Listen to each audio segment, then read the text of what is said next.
de los que se persiguen de oficio son aquellos que conocemos como graves, en su mayoría, y algunos otros que no son graves, como son el robo simple, pero que se persiguen de manera oficiosa. Y nos los va marcando el Código de Defensa Social, cuáles delitos son por querella y cuáles son por de oficio. ¿Cuál es la diferencia? El Ministerio Público, al tener conocimiento de un delito que se persigue de oficio, así sea por escrito, verbal, por un parte policíaco, con que él tenga conocimiento tendrá que investigar, tendrá la obligación de investigar, ¿sí?, hasta resolver, sea para consignar o sea para archivar, porque no se constituyó ningún delito por ese acto, ¿no?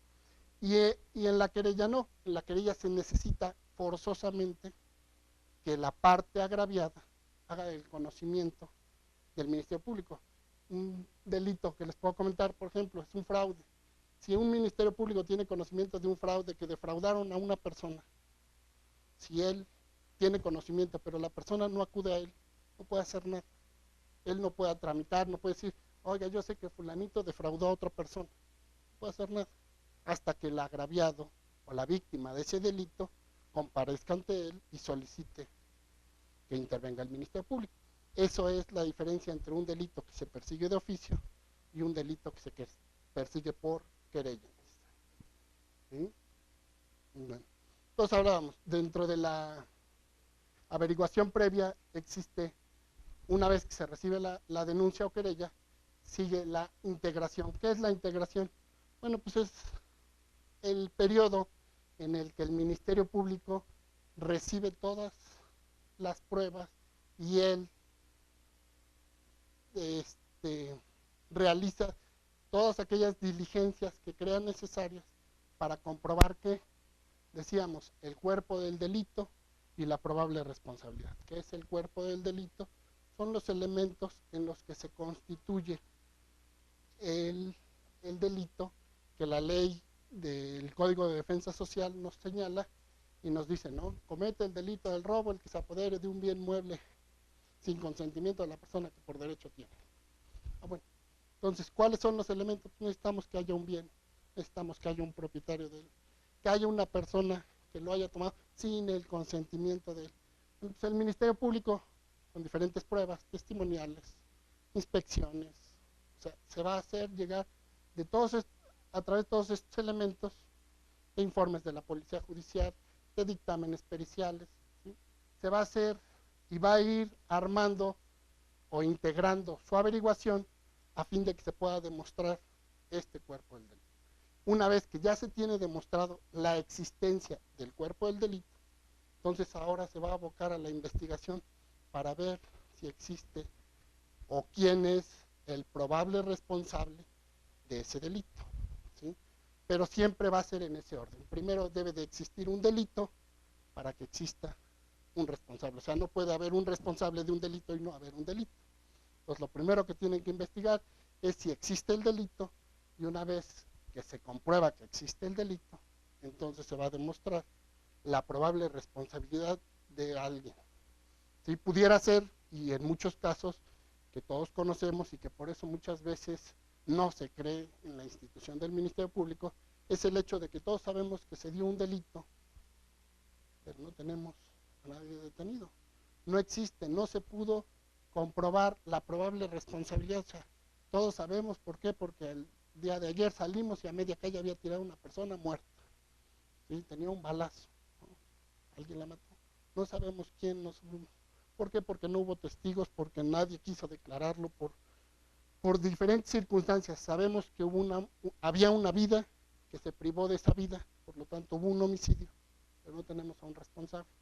Y entonces pudiera darse el hecho de que aquí se terminara este asunto y se tuviera que archivar, como lo conocen y como lo señala la ley, el no ejercicio de la acción o el archivo por un obstáculo material insuperable, le dice la ley.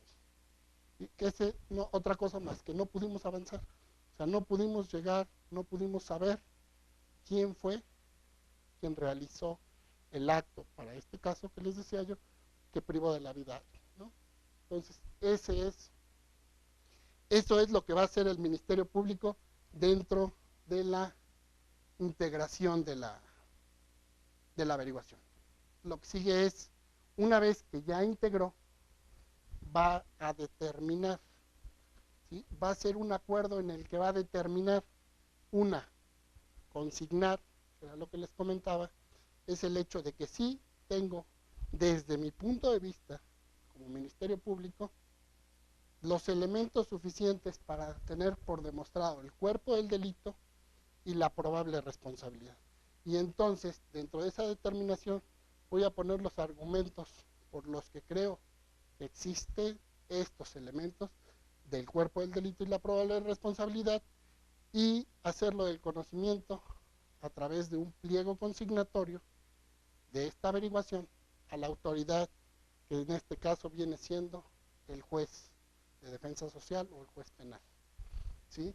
O en su defecto, la determinación, como les comentaba, podría ser de archivo. ¿Por qué?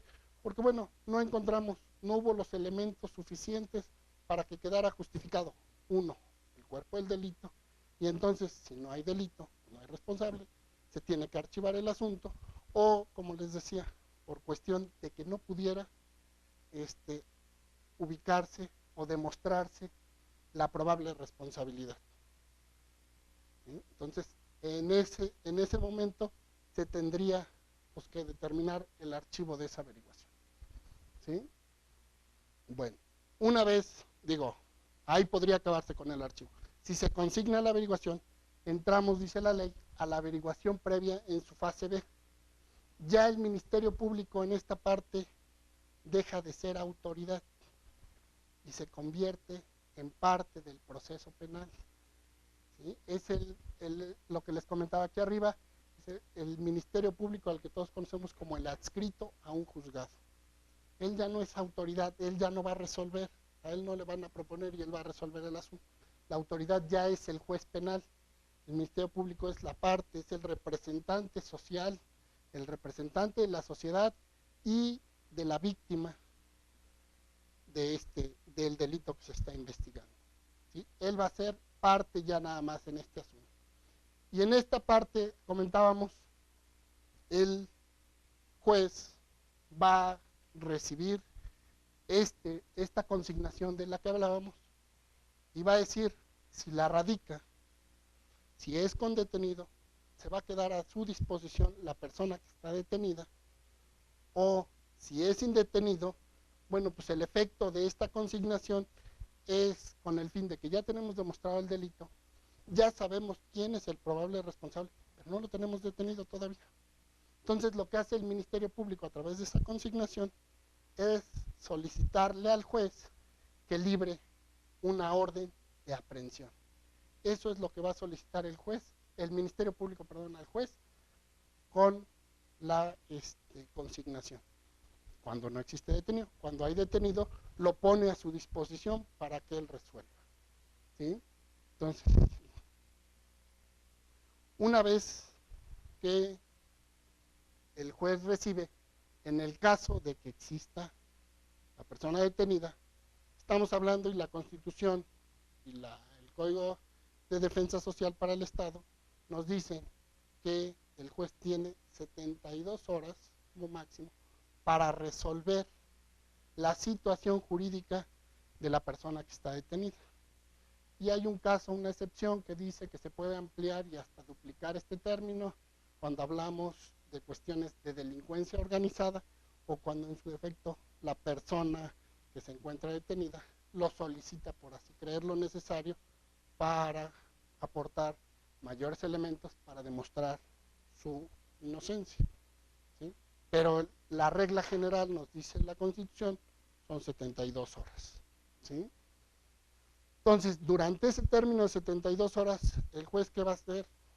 Bueno, el juez lo que va a hacer es tomarle su declaración